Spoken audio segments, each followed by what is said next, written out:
de Dios. Pueden sentarse, hermanos. Continuamos con la serie del advenimiento y hoy hemos titulado este sermón, Todo es sobre Jesús. Todo es sobre Jesús. Cuando leemos las historias que nos narra Mateo y Lucas en su evangelio sobre el advenimiento, realmente nos da mucha alegría, mucho gozo, mucho regocijo. Realmente ver cuando hablan de los pastores, cuando hablan de los sabios, cuando hablan de los ángeles cantando, nos da alegría, nos da regocijo saber que ha venido el Mesías, que ha nacido el Mesías.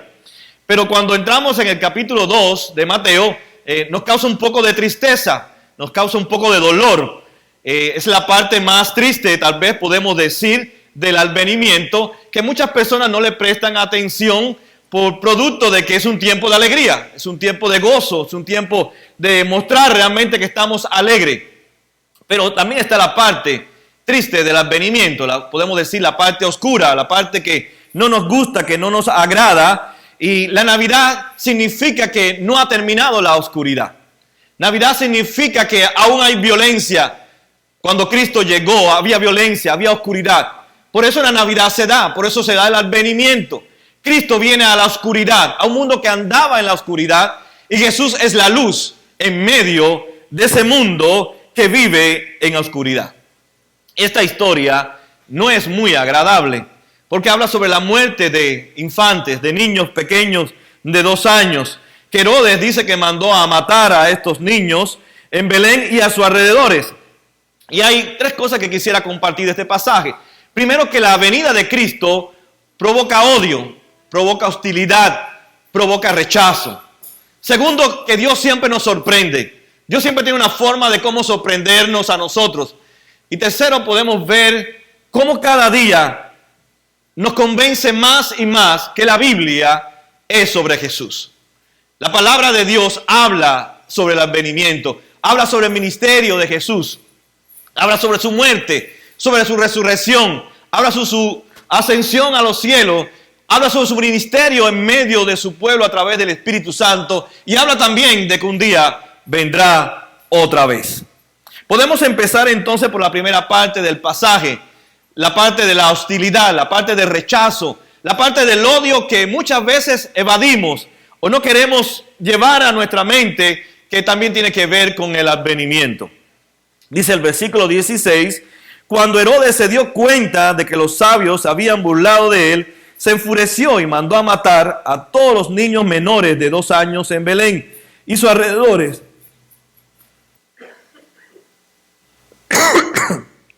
Perdón.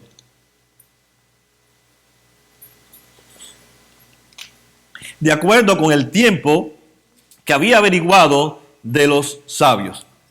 La historia comienza un poco más atrás. En el capítulo mismo 2, al principio del versículo, dice que surge una pregunta a través de estos sabios y le pregunta a Herodes, ¿dónde ha nacido el rey de los judíos? Y la respuesta de Herodes, vayan, adórenlo, y cuando sepan dónde están, avísenme, que yo también quiero ir a adorarlo. Pero dice que al verse que se había sido burlado por los sabios, se enfureció. Suena muy suave, pero en el griego dice que realmente era como una fiera enjaulada, con mucha ira, que si cualquiera se le hubiera puesto delante de él, lo hubiera matado, lo hubiera hecho pedazo. Era una ira grande que había en su corazón, y era entendible. Porque en el tiempo de Herodes, cuando un rey se enteraba de que había un complot, de que otro rey quería usurpar su lugar, lo lógico, lo normal, lo establecido, era ir y destruir al rey, matar al rey y matar a su familia, a sus hermanos, a su descendencia, destruir todo. Y esto es lo que él hace, eso es lo que indicó su corazón, ir y poder destruir al rey y destruir su familia. Vemos que esto nos enseña Mateo la hostilidad, el rechazo del advenimiento de Jesús a través de este prototipo de Herodes, que también los judíos, como dice dice Juan en el capítulo 1, que él también vino a los suyos y los suyos también lo rechazaron. Así que vemos que era un mundo de hostilidad, un mundo que es cruel, un mundo que vive en la oscuridad. Y vemos cómo cada vez más y más, a través de que Jesús va desarrollando su ministerio, la hostilidad va creciendo más y más en contra de Jesús. El advenimiento entonces provoca odio, rechazo, hostilidad, porque Él vino a un mundo que estaba en la oscuridad. Y no se puede esperar de la oscuridad el amor, la alegría y el gozo. Se espera solamente la oscuridad, el odio, el rechazo, la hostilidad en contra del Mesías. El apóstol Pablo, escribiendo años posteriores, en Romanos 8:7 dice: la mentalidad pecaminosa es enemiga de Dios, pues no se somete a la ley de Dios, ni es capaz de hacerlo. Los que viven según la naturaleza pecaminosa, no pueden agradar a Dios. La naturaleza nuestra es enemiga de Dios. Nuestra condición es enemiga de Dios. Significa entonces que en nuestro estado natural nosotros odiamos a Dios, no deseamos la presencia de Dios en nuestra vida. Somos hostiles, al menos que Dios intervenga en nuestra vida, pero en nuestra condición natural es odiar a Dios, es despreciar a Dios, porque vivimos en la oscuridad, somos parte de esa oscuridad. Por tanto, no debemos de asombrarnos que podamos ver en este mundo en que vivimos la hostilidad hacia el Evangelio y hacia Jesús. Y muchas veces nosotros podemos percatarnos que somos tan hostiles como el mismo mundo que fue hostil a Jesús. Le voy a poner 2 ejemplos. Supongamos que usted está en una compañía y usted tiene una posición X y se entera que uno de sus compañeros quiere su posición. Quiere usurpar su posición. ¿Cuál es su reacción? Enseguida se molesta. Enseguida comienza a hacer murmuraciones de a ver cómo puede bajarle a su compañero de trabajo la estima para que no ocupe su posición. Nos enojamos. Somos hostiles contra esa persona. Cambia nuestra forma de relacionarnos a medida que nos vamos enterando de lo que está tratando de hacer para quitar nuestra posición. Y eso no es lo que debemos de hacer. Pero es lo que en nuestro corazón, en nuestra naturaleza, hacemos automáticamente cuando nos enteramos de que alguien quiere mi posición en mi trabajo. Imagínese que usted sea un ejecutivo o un rey y se entere de que alguien quiere usurpar su posición, tomar su posición. ¿Cómo usted reaccionaría? Enojado, molesto, airado. Trataría de hacer algo para eliminar a la persona para que no ocupe su posición. Y eso pasa en todas las áreas de nuestra sociedad. ¿Reaccionamos así o no reaccionamos así? Es nuestra naturaleza caída que intenta rápidamente eliminar aquel obstáculo que trata de una forma u otra quitarnos algo que nos pertenece y por derecho creemos que es de nosotros. Un segundo ejemplo sería: ¿a usted le gustaría que venga el pastor de la iglesia y le diga cómo usted debe vivir y cómo debe criar a sus hijos conforme a la palabra? Nuestra respuesta natural es no. Yo soy el que defino cómo voy a vivir. Quiero saber cómo voy a vivir y cómo voy a relacionarme con Dios, y yo voy a determinar cómo yo voy a criar a mis hijos. Porque dentro de nuestro corazón está esa desobediencia, esa rebeldía a Dios de odiar lo que es correcto para nuestra vida y para nuestras familias. Por tanto, podemos darnos cuenta que nuestro corazón muchas veces domina la sabiduría humana y no la divina. Queremos vivir como queremos vivir. Esa es nuestra lucha. Y aún más si nuestra cultura nos dice: todo lo que tú hagas está bien. Como tú crías a tus hijos está bien. Como tú los educas, como tú llevas tu matrimonio, como tú llevas tu finanza. La cultura no nos dice que estamos mal. La cultura nos dice: tú estás bien.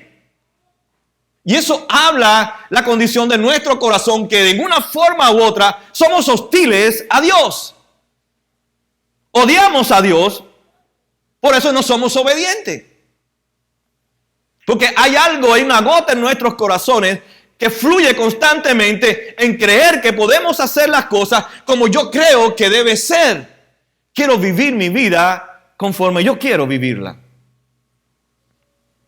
Dice de Juan en el capítulo 6, 60. Al escucharlo, muchos de sus discípulos exclamaron: esta enseñanza es muy difícil. ¿Quién puede aceptarla? En Mateo 15, 12 dice: entonces se le acercaron los discípulos y le dijeron a Jesús.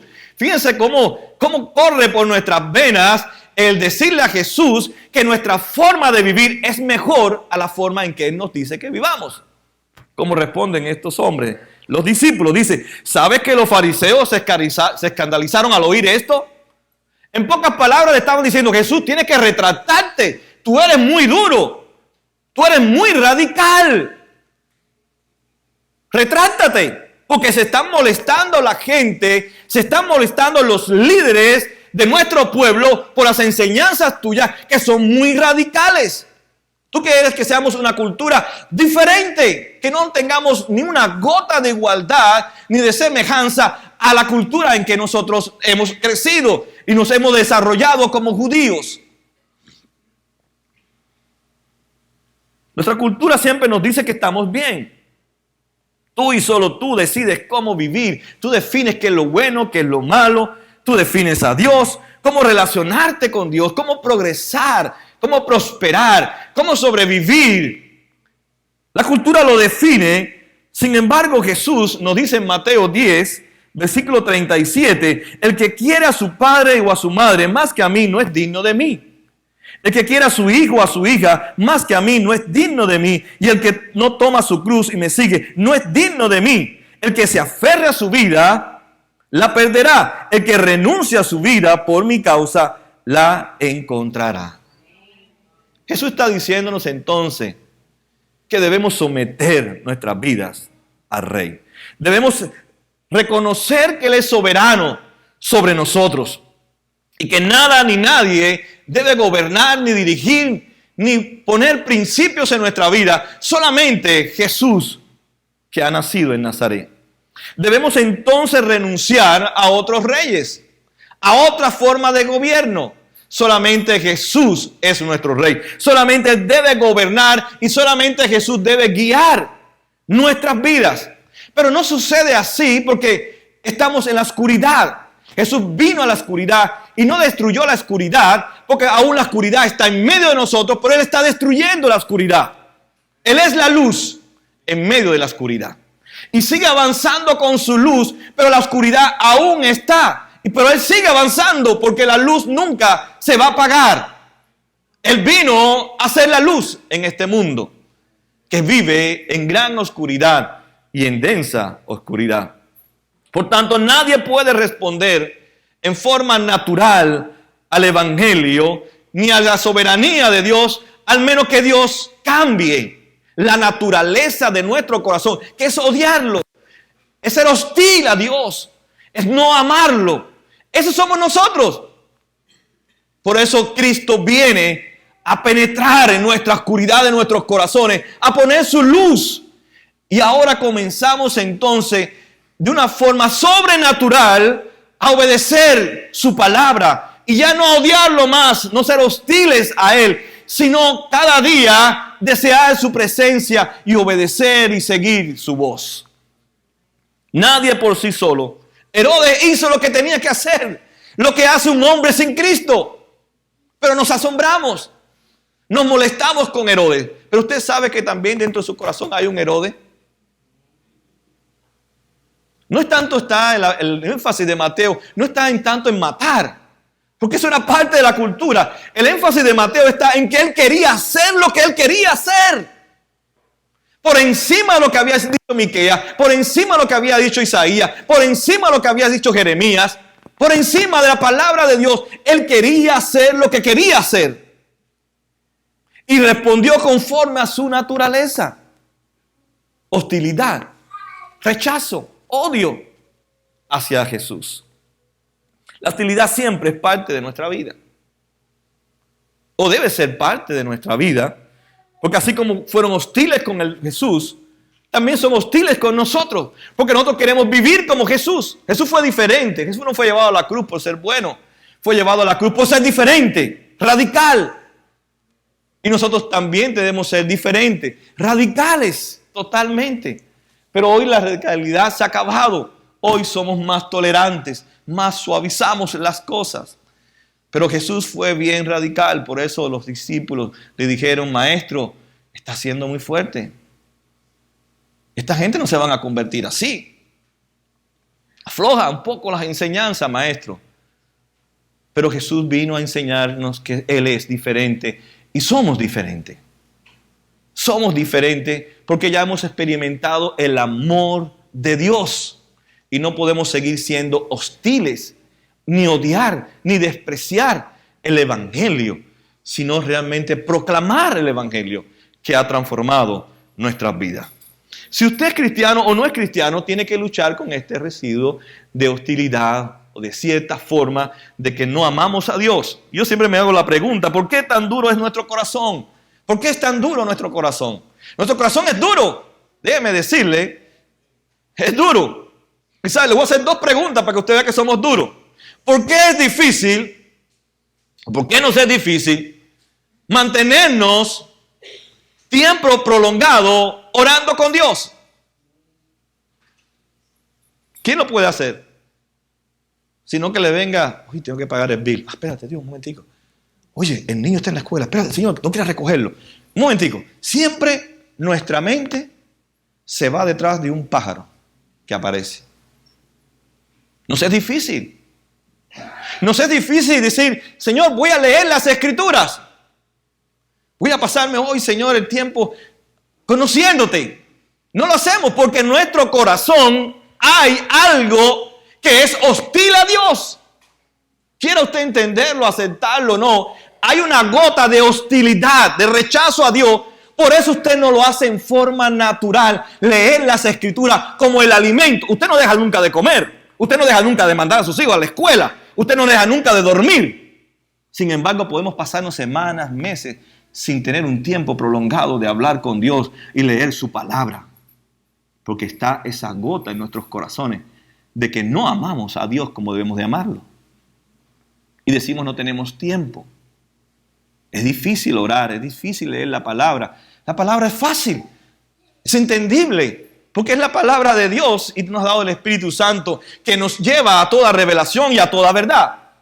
No la leemos por nosotros mismos porque no podemos entenderla, pero si tenemos el Espíritu Santo, entonces Él provoca en nosotros ese deseo, esa hambre de poder leer la palabra, a escuchar lo que Dios nos habla y ponerla por práctica en nuestras vidas. No respondemos entonces en una forma natural a que Él es el Rey de nuestras vidas, a de que vemos como discípulos de Cristo tomar su cruz y seguirlo. Muchas veces como cristianos no tenemos esa convicción o no hemos entendido que nuestra vida es un campo de batalla. Es un campo de batalla donde constantemente desde su esposo, para decirle que si está casado, o su novia o su novio, si tiene novio, o si está soltero, su sueño, su príncipe o su princesa, comienzan a batallar contra usted para robarle su corazón. Y después cuando sale al trabajo, también ellos quieren robarle su corazón. El mundo entero quiere conquistar nuestro corazón, porque ellos quieren ser nuestros ídolos. Y que solamente le adoremos a ellos y no le rindamos adoración a quien debe ser el Rey de nuestras vidas. Y en la vida cristiana es una batalla. Pablo lo pone en términos militares. Somos soldados de Cristo, somos atletas de Cristo. Estamos en una batalla espiritual en lucha contra aquellos que aún dice Jesús, que puede ser tu padre, tu madre, tus hermanos, tus hijos, tu trabajo, tu negocio, tu terreno. Puede ser tu enemigo porque quiere conquistar tu corazón para él mismo. ¿Cuántas esposas y esposas son tan ambiciosas y ambiciosos que quieren nada más que a su esposo y a su esposa para ellos nada más? No puedes ir a la iglesia, no puedes servir a la iglesia, no puedes ayudar a nadie porque le roban su corazón y ella dice muy tonta y muy amorosa. ¡Ay, cómo me ama! No te ama. Es una controladora o un controlador que quiere ser el dueño de tu corazón. Y ahí es donde tú tienes que luchar con convicción. Nadie va a robar mi corazón. Nadie va a conquistar mi corazón. Porque ya ha sido comprado y conquistado por Cristo en la cruz del Calvario. Y le pertenece mi corazón a Él nada más. Solamente a Él. Porque ya hemos experimentado la luz de Cristo. No vivimos más ya en las tinieblas. Muchas veces nosotros no nos percatamos, pero tenemos que aprender que nuestra vida es una lucha en que muchos quieren que nosotros perdamos. Y a nosotros nos cuesta trabajo perder. Por eso no queremos perder el control de nuestras vidas. Y no cedérselo a Dios. Porque si se lo cedemos a Dios ya no tenemos control. Y queremos tener el control. Pero realmente si hemos conocido a Cristo, si la luz ha llegado a nuestros corazones, entendemos que perdimos el control. No sabemos controlar nuestra vida, no sabemos guiar nuestra vida. Por eso ahora Cristo toma el control de mi vida y comienza a guiar mi vida a través de la palabra de Dios. Él controla, Él guía mi vida. Lo segundo que vemos en el pasaje es que Dios nos sorprende. Dios es un Dios de sorpresa, que va más allá de lo que nosotros esperamos o especulamos o creemos que debe suceder. Fíjense que dice el versículo del 19 hasta el 23. Después que murió Herodes, un ángel del Señor se le apareció en sueño a José en Egipto y le dijo: levántate, toma al niño y a su madre y vete a la tierra de Israel, que ya murieron los que amenazaban con quitarle la vida al niño. Así que se levantó José, tomó al niño y a su madre y regresó a la tierra de Israel. Pero al oír que Arquelao reinaba en Judea en lugar de su padre Herodes, tuvo miedo de ir allá. Advertido por Dios en sueños, se retiró al distrito de Galilea. Y aquí es donde va la parte del pasaje. Y se fue a vivir a un pueblo llamado Nazaret. Con esto se cumplió lo dicho por los profetas: lo llamarán Nazareno. Está muy insignificante. Nazaret, podemos decir, en el tiempo ese, el Overtown, donde nadie quiere vivir, donde de ahí no va a salir nada bueno, todo lo contrario. Así que Dios no escogió ni Roma, ni Atenas, ni Corintos, ni Éfeso, para que viniera el Mesías y naciera el Mesías. De lo más insignificante, del pueblo más insignificante, Dios lo escogió con un propósito, para avergonzar a aquellos que piensan o que creen que lo más inteligente, lo más sabio del mundo merece la salvación de Dios, merece la presencia de Dios, merece la bendición de Dios. Y Dios escogió a Nazaret para que Jesús creciera como un niño hasta llegar a la edad adulta y comenzara su ministerio en un pueblo que nadie hubiera pensado nunca que allí crecería el Salvador y el Redentor del mundo. Incluso cuando ya Jesús creció y desarrolló su ministerio, se encontró ahí con Natanael. No sé si recuerdan la experiencia de Natanael en Juan 1:46. Dice: de Nazaret, replicó Natanael, ¿acaso allí puede salir algo bueno? Ven a ver, le contestó Felipe. Esa era la fama de Nazaret. ¿De allí va a salir algo bueno? No, imposible que Jesús escoja a Nazaret para que de allí salga el Redentor, el Salvador. Pero así lo hizo Dios. Y eso es lo que nos enseña a Dios, que Él usa del mundo lo que nadie cree que puede ser usado. Dios es así. Y esa revea a nosotros. Nosotros escogemos lo que más sirve del mundo, lo más inteligente, lo más sabio, lo más próspero, lo más elocuente. Pero Dios es diferente. Lo que nadie escoge, yo lo escojo. Lo que nadie cree que sirve para nada, yo le doy utilidad. Yo hubiera pensado que entre Saúl y David, yo hubiera escogido a Saúl. Sin embargo, Dios escogió a David. Entre tantas mujeres que había en Jerusalén, Dios escogió a Sara, a Rebeca, a Raquel, a María, a Elizabeth, a Ana, mujeres que realmente no podían producir hijos. Nadie las hubiera escogido. Sin embargo, Dios siempre nos sorprende escogiendo personas que nunca nadie hubiera escogido. ¿Quién hubiera escogido una anónima esclava allí en Segunda de Reyes, en Primera de Reyes, capítulo 5, cuando la criada le dice a la esposa de Naamán: ¿sabe qué? Hay un profeta dentro del pueblo de Israel que se llama Eliseo, que te puede sanar. ¿Quién se le ocurre a una esclava sufrida que posiblemente le mataron a toda su familia, porque eso era lo práctico de ese tiempo, y le hicieron esclava? ¿Cómo Dios iba a escoger una esclava para traer una promesa que representaba la compasión y la misericordia del Redentor? Nadie. Ni el mismo Eliseo fue usado. porque ni salió siquiera a recibirlo, le mandó a su criado. ¿Quién se le ocurre usar un criado? Y así es Dios.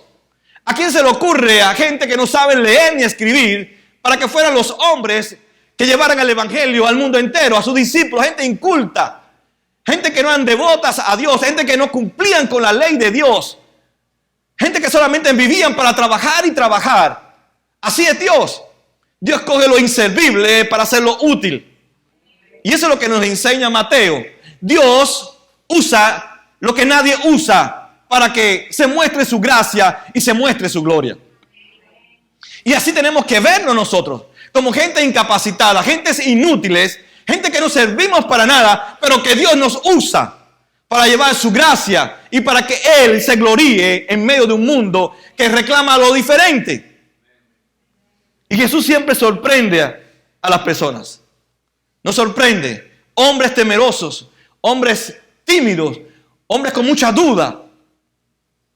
Dios los usó para ser los portadores de su gracia, para ser sus embajadores y llevar el evangelio hasta el día de hoy y continuar llevando el evangelio como haremos cada uno de nosotros que somos vasijas rotas, pero en sus manos como buen alfarero reparándola para que se llene de su gloria y mostrar su gloria. Jesús vino a Nazaret. La gente no pensaba que de allí podía nacer ni hacer nada bueno. Hoy muchas personas hacen mucho énfasis en lo que podemos hacer nosotros. Por eso el éxito está en lo que tú puedes hacer. Y eso es lo que nos enseña la cultura. Yo soy inteligente. Yo soy una persona que vale si yo logro algo, si tengo éxito en algo. Y así ve el mundo la salvación. Algo tenemos que hacer.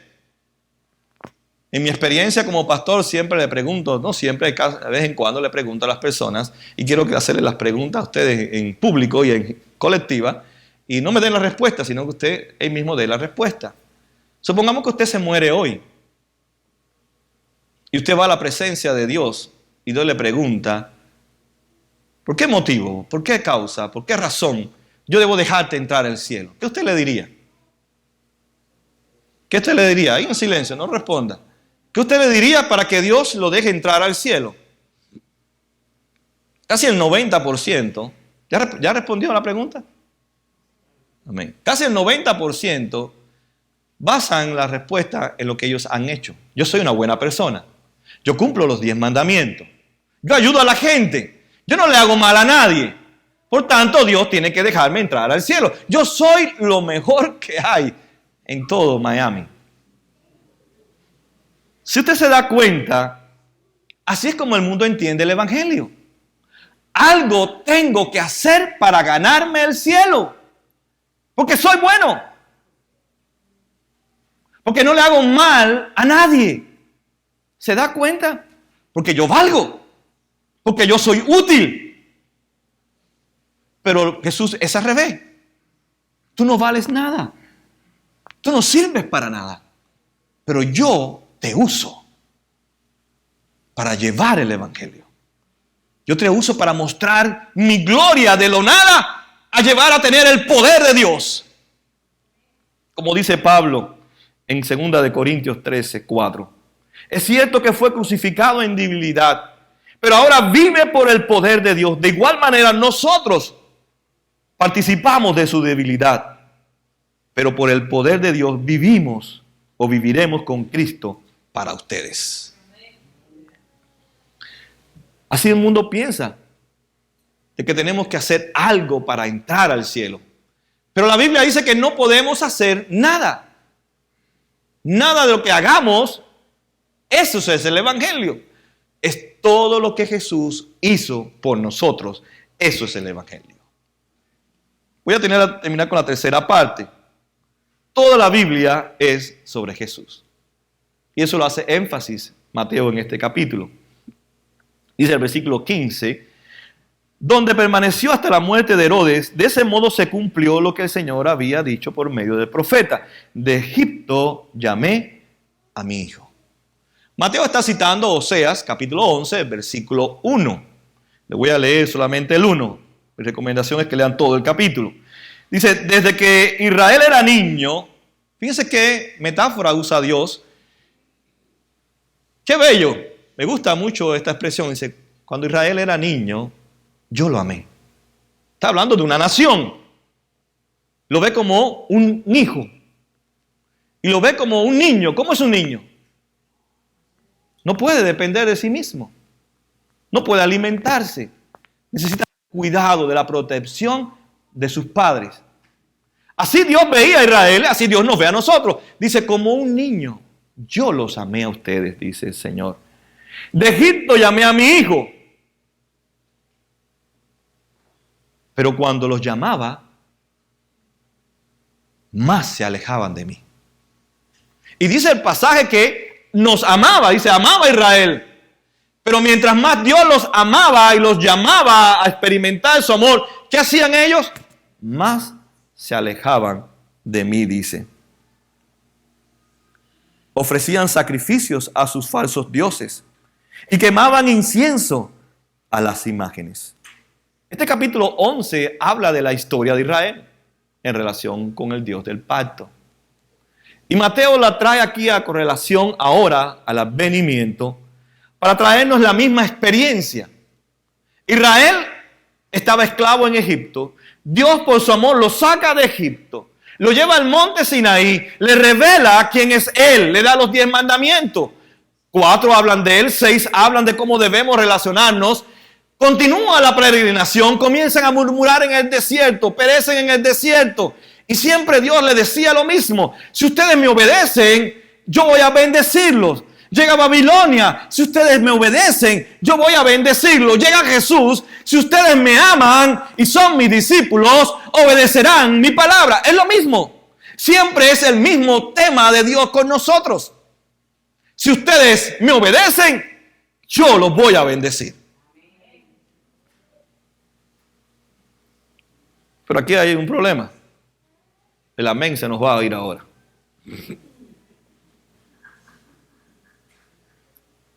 Pero la verdad es que no lo obedecemos. No lo obedecemos. Así que nadie debe ser bendecido. Nadie debe ser bendecido. Porque nadie lo obedece. Desde el Edén, Adán y Eva, Dios le dijo, tienen que obedecerme. Del árbol del conocimiento del bien y del mal no deben comer. ¿Sabe que eso a Adán y a Eva y a la humanidad nos ha frustrado? Porque ¿sabe cómo entendimos nosotros el pasaje? Dios ha coartado mi libertad. Dios ha restringido mi libertad. Y me siento frustrado con Dios porque Dios me ha prohibido a mí.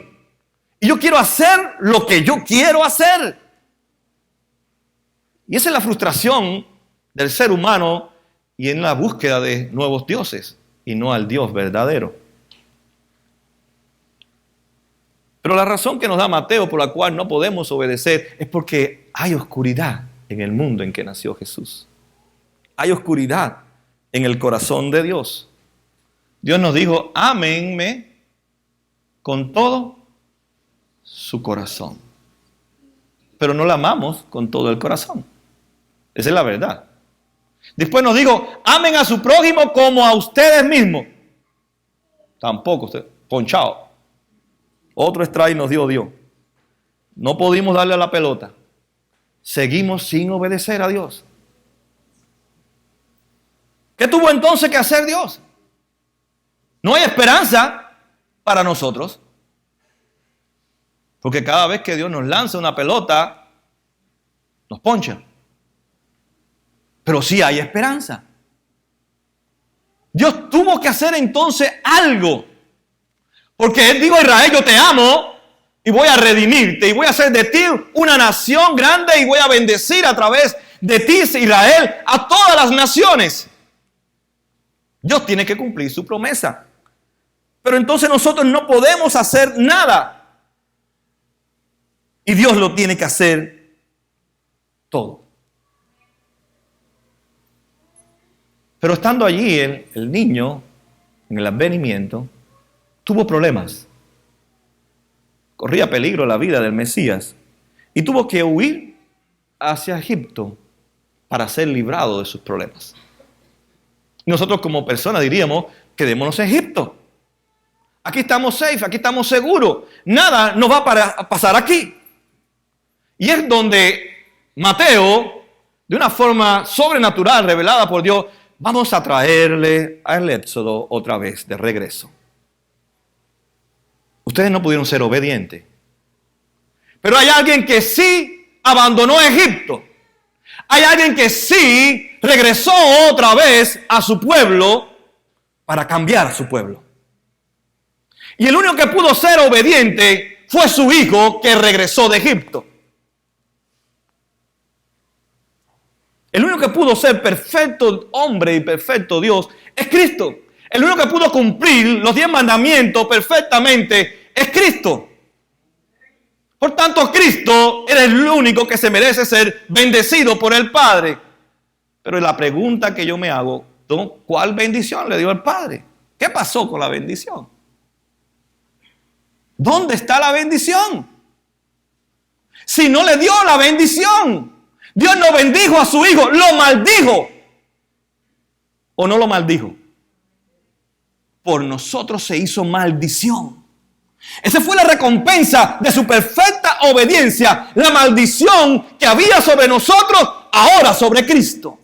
Él paga por nuestra maldición, siendo siempre obediente, para hacernos ahora obedientes. Entonces soy obediente porque Cristo ahora vive en mí y Él fue obediente. Entonces, ¿por qué pensamos que la bendición es material? ¿O acaso Jesús nos prometió prosperidad material? Si su recompensa fue la cruz, ¿o no fue la cruz? Esa fue su recompensa por obediencia. El sufrir o sufriendo aprendió a ser obediente, dice la palabra. ¿Dónde está el éxito de su obediencia? Si su recompensa fue la maldición, nuestra maldición, porque éramos desobedientes, porque somos hostiles, porque no les amamos, porque no les entregamos todo nuestro corazón a Dios, porque no amamos al prójimo como a nosotros mismos, porque no somos capaces de amar a Dios. Pero Él tuvo que ser obediente para ahora yo poder disfrutar de su obediencia y poder ser obediente con la ayuda de su Espíritu Santo que ahora vive en mí. La cruz fue su recompensa. Él no fue coronado como un rey, con pompas, con fuegos artificiales. Hoy como recibimos a los presidentes, a la gente más famosa que tiran fuegos artificiales, le dan el Grammy, el premio Grammy, el premio de la paz, el premio del otro. Nada, ninguna de esas fue su recompensa, una corona de espinas. Su recompensa, escupías, golpes, burla, terminando con la muerte. Esa fue su recompensa. Como recompensa a su obediencia fue nuestra maldición por nuestra desobediencia. Si creemos entonces en Cristo, si todavía estamos dudando de Cristo, ahora podemos entender por qué Mateo menciona a Oseas. Su gran amor por nosotros. Y eso es lo que habla la Biblia. Usted puede leer la Biblia de dos perspectivas, que habla de usted y va a pensar que la salvación depende de usted. Y usted va a decir, quiero obedecerte y quiero obedecerte como decía Israel. Sí, Josué, vamos a obedecerte. ¿Qué pasó en Jueces? Ya no obedecieron a Dios. Y si vamos a obedecerte y no acabamos de obedecer a Dios. Entonces en vez de decir, Señor, quiero obedecerte, tengo que decirle a mi corazón, convéncete de la cruz, mira a la cruz, mira el inmenso amor que Dios pagó por ti para que tú ahora le respondas en un amor. Es pensar en la cruz. Es pensar que Él se hizo maldición por mi bendición, que es poder gozar de la vida eterna y una relación con Dios. a través de Cristo Jesús. Y su palabra debe ser ahora el que alimenta mi vida, porque cada vez quiero conocer más y más a Jesús. Mateo entonces nos dice, miren a la cruz. No solamente los israelitas fueron desobedientes, ustedes también son desobedientes. Y una vez más la cruz sigue siendo eficaz. Porque Él fue obediente hasta la muerte. Ahora nosotros podemos ser obedientes y recibir la bendición de Dios, de ser nuestro Emmanuel, el Dios que está con nosotros. Entonces no tendríamos que leer más la Biblia pensando en nosotros mismos, sino viendo a Jesús en cada parte de las Escrituras. Cuánto Dios ha hecho por nosotros para mostrar su amor infinito, su compasión, su misericordia, que fue capaz de sufrir para que ahora nosotros podamos recibir vida. Cuando Él entregó su vida, pero resucitó para que también nosotros resucitemos. Pero tenemos que morir juntamente con Él para resucitar juntamente con Él. Así como Él fue obediente a la muerte, nosotros debemos ser obedientes también y morir al pecado. Y debemos resucitar, mostrar que estamos vivos y que somos diferentes. La Biblia nos habla de los 10 mandamientos, es cierto. Tenemos que cumplir los 10 mandamientos. Están ahí para cumplirlos. Pero no podemos cumplirlos. Pero Jesús sí. Y Él nos imputa, Él nos traslada su justicia. Y es por eso que ahora podemos entrar a la presencia de Dios y decirle, la única razón para poder estar en tu presencia no es lo que yo he hecho, porque nada de lo que he hecho funciona. Es lo que tú hiciste en la cruz por mí. Que recibiste mi pago, mi condena, mi maldición, para yo ser bendecido con la vida eterna. Mi corazón entonces debe estar lleno siempre de todo lo que Jesús ha hecho por mí. Y no todo lo que yo he hecho. Porque nunca sería suficientemente perfecto lo que yo haga para poder impactar a Dios. Debe ser opuesto. Lo que Cristo hizo por mí debe impactar cada día mi corazón. Debe llenar cada día mi corazón. Debe ser la motivación de mi vida. Debe ser realmente la cruz. Lo que debe darle inspiración a mi vida y poder hablarles a otros. Por eso cuando yo salgo a hablarles a la gente, yo veo oscuridad en el mundo, pero yo soy la luz, porque Cristo puso su luz en mí. ¿Y qué tiene que ser la luz? Ir a la oscuridad. Yo le desafío, Vida Nueva, iglesia. ¿Cómo? Decir que tenemos la luz y no ir a las tinieblas. Es imposible. Bíblicamente no lo puedo reconciliar. Si usted ha nacido de nuevo, si usted ha tenido una experiencia con Cristo, usted tiene que ir a la oscuridad. Porque debe resplandecer para que la gente vea el amor que ha sido derramado en usted, que estuvo en la oscuridad y ahora brilla la luz porque Él pagó para que esa luz hoy resplandezca en mí. Y quiero desafiarle en este tiempo. Esa es la buena noticia que debemos dar en Navidad. Jesús murió por nuestros pecados.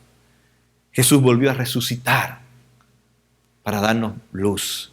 Y que esa luz nunca se apague en nosotros. Y donde quiera que estemos, seamos la luz de Cristo y obedeciéndole porque Él fue obediente y nos ha bendecido con su obediencia. Pongámonos de pie para orar. Señor amado, te damos